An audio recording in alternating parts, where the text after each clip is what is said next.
Hello, it's John Heaton and another video for you. Today I'm going to be a little ambitious. I'm going to try and cover my top 20 TV series. I was originally going to do top 10 US TV series or top 10 comedies, but then I thought, well, I'll just combine everything and try and do a top 20 of everything. The vast majority I've taken from the last 15-20 years, but there's a couple of old ones in there because they're just timeless.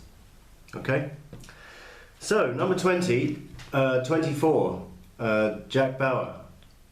This series is, on the whole, pretty brilliant, but I have to say, after Series 5, it tails off a bit, and the later series, not quite so good.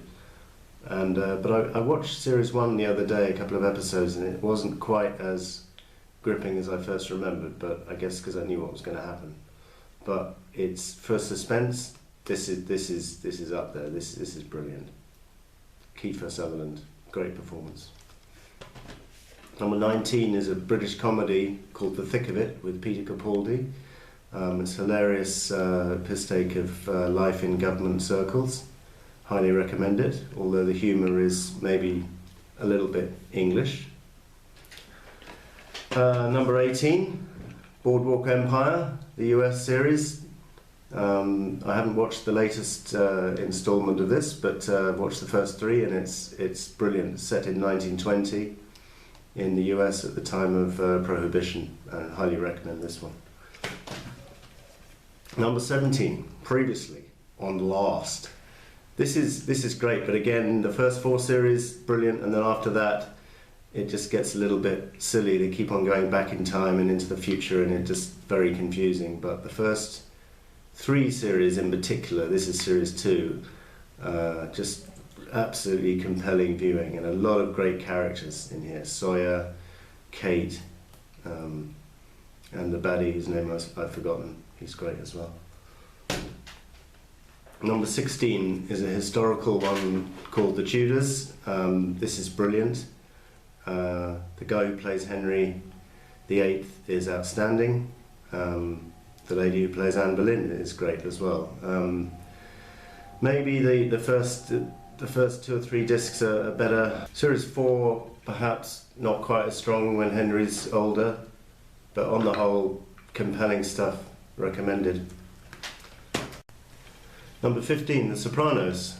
This actually started in the late 90s, so it's the earliest of what I call the series of classic US TV series which are going to feature higher in my list, starting with this one. James Gandolfini is outstanding in the lead role, and he's well supported by a very strong cast, really excellent characterization, and all 6 seasons are superb. There's not a weak link in it. Number 14, Mad Men. The mad world of advertising in New York in the late 50s and 60s. Really good period piece, really good evocation of the 60s and the lifestyle that went with it. And the only thing I'd say about the characters is most of them are kind of dislikable, because they're either greedy or they're unfaithful or they're just tossers, really. But well developed, the characters. I'll say that, and you get to know them pretty well by. I'm on series 6 at the moment. Haven't finished it, but it's good stuff.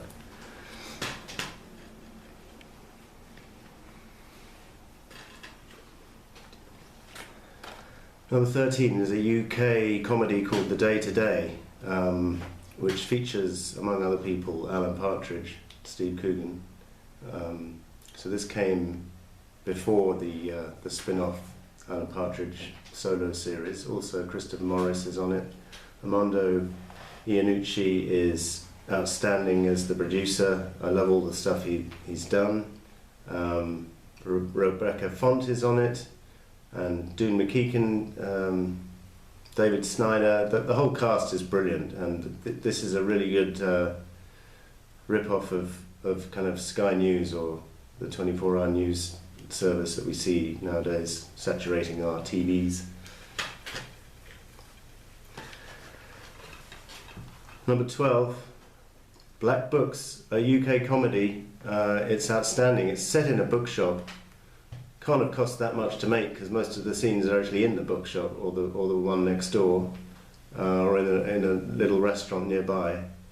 But brilliant acting from particularly the owner of the bookshop and his sidekick. And I've gone useless on names today, but they are both outstanding. Number 10. Now this is a throwback to the early 70s, the Colditz series. Again, pretty cheap TV series to make, I would have thought, because most of it is set in the prison cells of Colditz, or probably a TV studio. But the exterior footage of the castle, which is supposed to be Colditz, are good, and you really feel as if you're there. And for those of you who don't know, Colditz is a very famous prisoner of war camp from World War II, where senior Allied officers were held. And this is the story of how some of them lived, died, tried to escape, etc. You get the point. Maybe it's a little bit slow compared to the modern TV that you see, but I love this. It really takes me back, because I remember it from watching it at school those years ago, and I got this on DVD recently, and it was as a present from a friend of mine, and brilliant. Loved watching it again. Number 10, Blackadder, Rowan Atkinson, masterpiece. All 4 series. This is the Christmas Carol, and then they made a comeback for the Millennium, which was pretty good as well. Brilliant scripts from Ben Elton, Richard Curtis, and Rowan Atkinson co-wrote the first one. And brilliant supporting cast from Stephen Fry, Hugh Laurie, Tim McKin, I can't pronounce his name, Captain Darling. Hilarious. Maybe a little bit English humour again, but if you can get into that, brilliant. 9. Number 9, Fawlty Towers, starring John Cleese of Monty Python fame. The actual Monty Python TV series didn't quite make it into the top 20, although it's definitely got its moments. I think actually the Monty Python films are better than the TV series, which looks a little bit awkward and dated, some of it, but it's great. But this Fawlty Towers was probably the best kind of Monty Python spin-off, or solo album, shall we say. And this stars John Cleese, and it's got some great supporting cast as well. Prunella Scales, Connie Booth, Andrew Sachs, and some great guest stars such as Bernard Cribbins in one episode.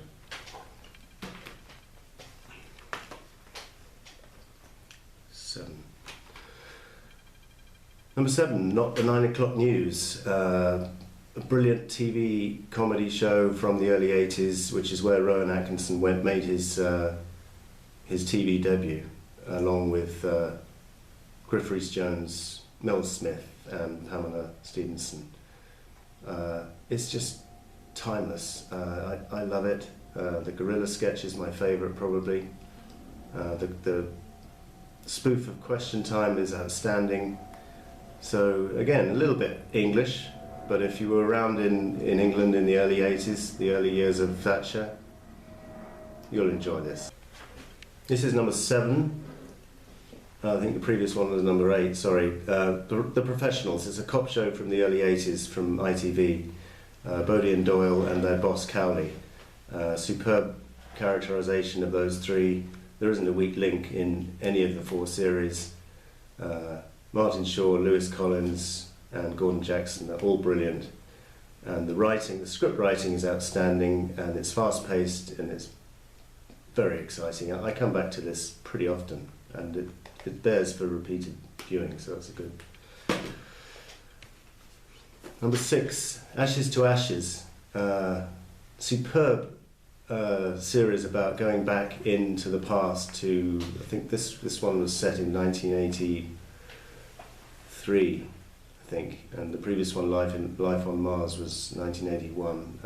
This is better than Life on Mars, partly because Keeley Hawes is just outstanding, and the guy who plays Hunt is still brilliant. All 3 series are superb. I highly recommend this. It's fairly unusual and pretty unique, and pretty damn exciting. We're into the top 5 now. Number 5, Spooks. Sometimes called MI5 in other countries, and that's what it's about, MI5. And this is kind of the British version of 24, if you like, and I prefer it. A whole host of people have come into this series and left mainly because they've got killed. So one of the things this series does do is it kills off its main characters on a pretty regular basis. So no happy endings in many cases, and that makes for some sad scenes and some very moving scenes and a lot of heroic deaths and just a lot of very gripping drama here. And I wouldn't like to pick anyone out in particular because all of the lead characters through all the series are very good actors, and this series, all 10, there were 10 series of Spooks. It's just finished, unfortunately, so we have to do without it, but it was brilliant. It is brilliant. Number 4, Family Guy. This is series 9. I think we're up to series 13 or 14 now. It's just classic, and it's hilarious, and it's a bit risque. I don't know how they get away with some of the jokes, not that politically correct some of the time, but hilarious. Love the characters, Peter, Stewie, Brian. Okay, we don't like Meg, but then no one does. Well, it's just hilarious. Check it out if you haven't already. Number 3, The Wire.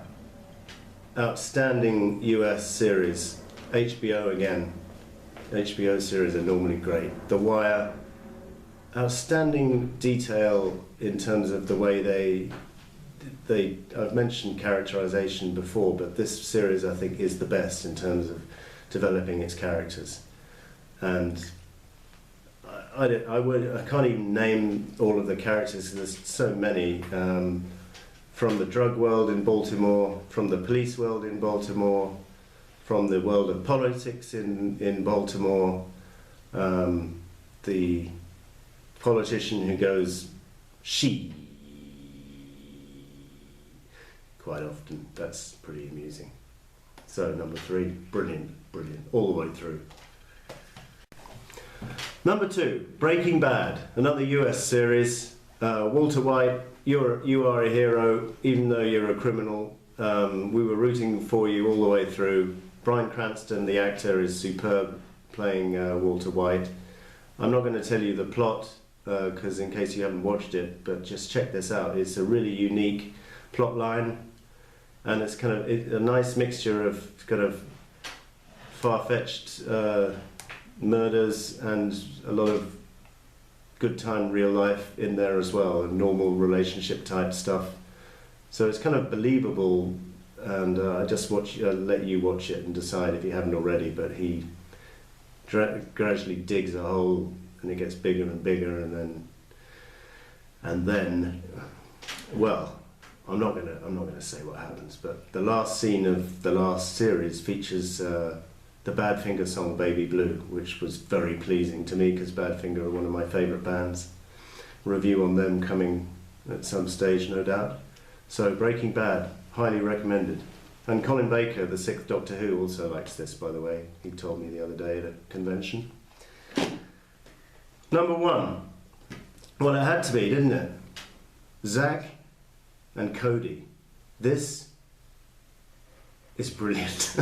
Okay, that was a joke. This is number 1, Doctor Who. This series has been going for 50 years. It's been through 12 doctors playing the part, most of whom were brilliant, and it's still going strong to this day. It's just a wonderful UK sci-fi show. If you haven't seen it, check it out. It's better than Star Trek, in my opinion, which is kind of the US equivalent. Maybe a little bit English for some of you out there, but good plot lines, good monsters. The Ice Warriors from 1966, 67, one of my favourites. I think there's a separate video I did on Doctor Who, so I won't go on, but that's my number 1. Okay, I hope that wasn't too much for you, but thanks for watching. Leave a comment and see you next time.